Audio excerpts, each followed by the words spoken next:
aan ka shaqeyno walaalayaal adduunyada waxaa heer ugu gaaraa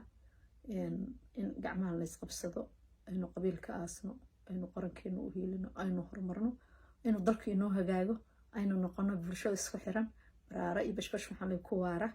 guulaysta idiin leeyahay aynu horumarka ayaha la ka shaqeyno haddii aynu annaga aynu horumar ummaday wax aynu isku nahay ma jirto waxaynu nahay ummad daashaa noqonaynaa ummad isku daashay ummad waxaynu noqonaynaa dee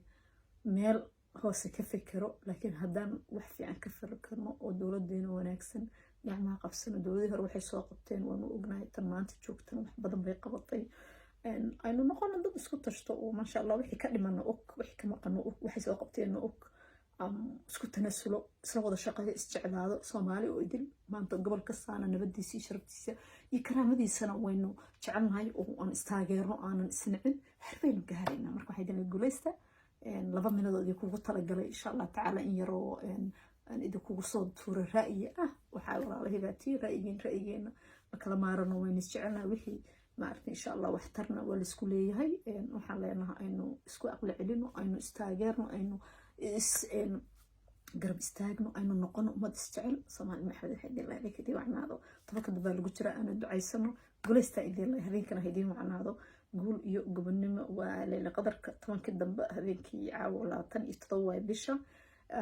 Soomaali ma kasii joogtan ilaahay waxa uga baray bashashii baraaro in ilaahay khayrka inuu cad ilaahay inuu siiyo in ilaahay inuu dambi dhaafo inuu ilaahay inta dib haysto ilaahay dib ka qaado inuu ilaahay ummadda Soomaali qalbiyadooda sin isaga dhigo inuu ilaahay dad jecel oo gacmaha isqabsano inay ilaahay naga dhig qaramadayna aan wada shaqeyno u taageerno oo gacmaha isqabsano Soomaali waxa idin la guulaysta dhamaan markasta joogtaan hal lagu dadaalo Soomaalinimada calankaas aan walaalayo cisi karaamo inoo meel kasta adduunyada aan ka joogno oo noo la yaqaanayo Soomaali ka dhamaanteen guul iyo gobonimo walaalaha qiimaha badan hadda qaranka loo hiiliyo dadnimada loo hiiliyo Soomaalinimada loo hiiliyo aynu isku hiilin walaalayaal adduun heer waxa loo gaaraa inaan gacmaha isqabsano aqal tiir la'aantii kaligii ma taagnay haddayna istaakuleen tabar yeelamayne ka tashada qabyaalada ka tashada dhibaatada ka tashada kala daadsanaanta ka tashada tafaraaruqa ka tashada kala fogaanshaha